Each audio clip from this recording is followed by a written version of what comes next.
കൊല്ലങ്കോട് മലയാളിത്തമുള്ള ഗ്രാമം. കേരളക്കരയുടെ ഭൂതകാലത്തിലേക്കൊരു മടക്കമാണ് ഓരോ കൊല്ലങ്കോട് യാത്രയും. കാർഷിക സമൃദ്ധിയുടെ കാഴ്ചകളാണ് ഈ പാലക്കാടൻ ഗ്രാമങ്ങൾ പകർന്നു നൽകുന്നത്.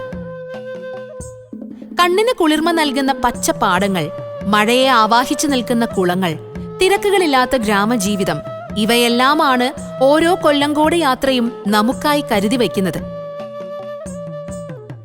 ഈ യാത്രയിൽ കൊല്ലങ്കോടിലെ പ്രധാന കാഴ്ചകളൊന്ന് കണ്ടുവരാം. പാലക്കാട് ജില്ലയുടെ ഭരണാധികാരികളായിരുന്ന വെങ്ങനാട് സ്വരൂപത്തിന്റെ ഇടമായിരുന്നു കൊല്ലങ്കോട്. പട്ടണത്തിലെ പഴയ കെട്ടിടങ്ങളും മതിലുകളും ആ പ്രതാപത്തിന്റെ ശേഷിപ്പുകളായി നിലകൊള്ളുന്നു. അന്നും ഇന്നും നെൽകൃഷിയിൽ മുന്നിലായ പാലക്കാട്ടിൽ ഏറെ പ്രത്യേകതയുള്ള ഗ്രാമമാണ് കൊല്ലങ്കോട്. സഹ്യപർവ്വതത്തിന്റെ കിഴക്കേ ചെരുവിന് താഴെ സ്ഥിതി ചെയ്യുന്നതിനാൽ കൊല്ലങ്കോടിന് തമിഴ്നാടിന്റെ കാലാവസ്ഥയാണ് കൂടുതൽ. തികച്ചും ഗ്രാമ്യ ഭംഗി തുളുമ്പി നിൽക്കുന്ന ഈ ഗ്രാമം ഇപ്പോൾ ലോകശ്രദ്ധയാകർഷിച്ചിട്ടുണ്ട്. പാലക്കാട് നഗരത്തിൽ നിന്ന് 26 കിലോമീറ്റർ ദൂരമുണ്ട് കൊല്ലങ്കോട്ടിലേക്ക്. കൊല്ലങ്കോട്ടെ കാച്ചാംകുരിശി ഗ്രാമത്തിലേക്ക് ആദ്യം ഡ്രൈവ് ചെയ്യാം. തമിഴ്നാട്ടിൽ നിന്ന് വരുന്ന താറാപ്പറ്റങ്ങൾ മേയുന്ന പാടശേഖരങ്ങൾ, കുളിർ ജലം ഉൾക്കൊള്ളുന്ന കുളങ്ങൾ, ആൽത്തറകൾ, അതിര് കാക്കുന്ന നെല്ലിയാമ്പതി മലനിരകൾ, ഇവയാണ് കാച്ചാംകുരിശിയുടെ കാഴ്ചകൾ.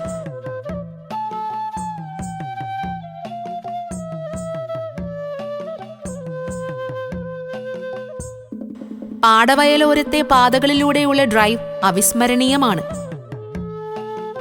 വരച്ചു വച്ചതുപോലെയാണ് പ്രകൃതി. കൊല്ലങ്കോട് നിന്ന് കാച്ചാംകുരിശിയിലേക്ക് 3 കിലോമീറ്ററാണ് ദൂരം.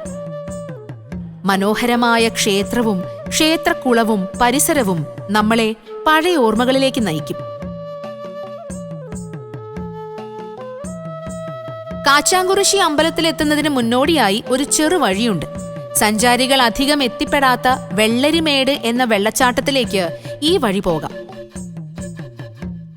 സിനിമകളിലെ ലൊക്കേഷൻ പോലെ ഓലമേഞ്ഞ വീടുകളും പാതയോരത്തെ പാറപ്പുറവും വയലേലകളും ചെറിയ അരുവികളും കടന്നാണ് നമ്മൾ വെള്ളരിമേട് വെള്ളച്ചാട്ടത്തിന്റെ അരികിലേക്ക് എത്തുക.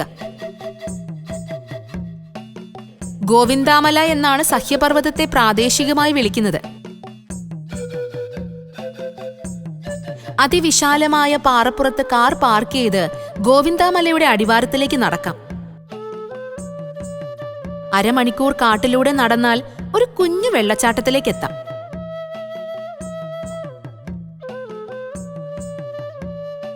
ഓർക്കുക, ആനയും പുലിയും ഇറങ്ങുന്ന കാടാണിത്.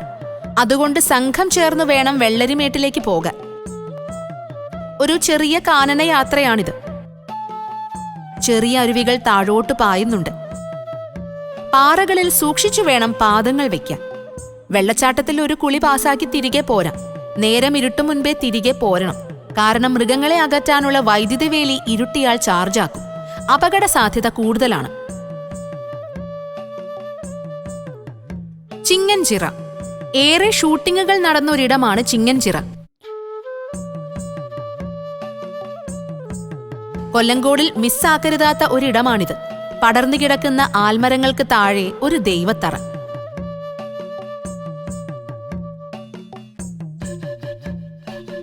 മുനിഞ്ഞു കത്തുന്ന വിളക്കുകളും കരിപുരണ്ട ആൽവേടുകളും കുരുതിക്കളവും ഏതോ സിനിമാ ലൊക്കേഷനെ ഓർമ്മിപ്പിക്കും.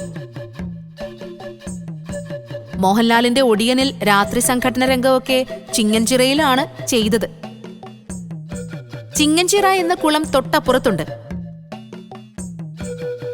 ആൽമരങ്ങൾക്കും സഹ്യപർവ്വതത്തിനുമിടയിൽ മറ്റൊരു ഷൂട്ടിംഗ് ലൊക്കേഷനുണ്ട്. പാറപ്പുറത്തെ വീടിനു മുന്നിലെ ചെറിയ കുളത്തിൽ താറാവുകൾ നീന്തുന്നതും കണ്ട് ഏറെ നേരം അവിടെ ചെലവിടാം. സന്ധ്യ മയങ്ങും മുൻപേ ചിങ്ങൻചിറയിൽ നിന്നും പോരുന്നതാണ് ഉചിതം. കളം. ചിങ്ങൻചിറയുടെ സമീപ റോഡുകളിലൂടെ മെല്ലെ ഡ്രൈവ് ചെയ്താൽ മലകളോട് ചേർന്ന് കിടക്കുന്ന പാടശേഖരങ്ങളിലേക്കെത്താം. മുൻപ് കൊല്ലങ്കോട് നാടുവാഴികളുടേതായിരുന്നു ഈ കൃഷിയിടങ്ങൾ. നെല്ല് കൊയ്തെടുത്ത് സൂക്ഷിക്കാനുള്ള കളപ്പുരകളിലൊന്ന് ഇപ്പോൾ സഞ്ചാരികളെ ആകർഷിച്ചുകൊണ്ട് പാറപ്പുറത്തുണ്ട്. അതിനപ്പുറം ആന ഇറങ്ങും കാടും പാടവും. പഴയ മട്ടിൽ മണ്ണുകൊണ്ടുണ്ടാക്കിയ ചുമരുകളും ഓടുമേൽക്കൂരയും തടിത്തൂണുകളുമുള്ള ഈ കളം കാണുമ്പോഴും നമ്മൾ ഭൂതകാലത്തിലേക്ക് മടങ്ങും. യാത്രികർ ഏറെ നേരം ആ കളപ്പുരയുടെ പിന്നിൽ കാറ്റേറ്റിരിക്കുന്നു. നഗരത്തിരക്കിൽ നിന്ന് മാറിയൊരു ദിനം ചെലവിടാൻ ചലച്ചിത്രങ്ങളിലെ പഴയ കേരളത്തിലേക്ക് മടങ്ങാൻ ആഗ്രഹമുണ്ടെങ്കിൽ ഈ കാഴ്ചകളിലേക്ക് ഡ്രൈവ് ചെയ്യാം. Travel notes. ചിങ്ങൻചിറ ആരാധനാലയം കൂടി ആയതിനാൽ വിശ്വാസത്തെ മാനിച്ചുകൊണ്ട് കാഴ്ചകൾ ആസ്വദിക്കുക. ചിറകളിലോ നദികളിലോ ഇറങ്ങരുത്. പൊതുവെ വിജനമായ ഇടങ്ങളാണിവ. അപകടം പറ്റിയാൽ അറിയാൻ വൈകും. വെള്ളരിമേട്ടിലേക്ക് പോകുമ്പോൾ വെള്ളം കരുതുക. ലഘു ആഹാരങ്ങളും. കാട്ടിലൂടെ പല വഴികളുണ്ട്. മുകളിലേക്ക് പോകുന്ന വഴിയേ തന്നെ ഇറങ്ങുക. ചെറിയ അരുവികൾ ക്രോസ് ചെയ്തു പോകുന്നതും അരുവിയിലൂടെ മുകളിലേക്ക് കയറുന്നതും സാഹസികമാണ്. വഴിയിൽ ആനപ്പിണ്ടം കാണാം. പുലികളുള്ള മേഖല കൂടിയാണ്. നാട്ടുകാരുടെ മുന്നറിയിപ്പ് കേൾക്കുക. ഗ്രൂപ്പായി മാത്രം യാത്ര ചെയ്യുക. കാച്ചാംകുറിശി അമ്പലത്തിൽ നിന്ന് 2.7 കിലോമീറ്റർ ദൂരമുണ്ട് വെള്ളരിമേട്ടിലേക്ക്.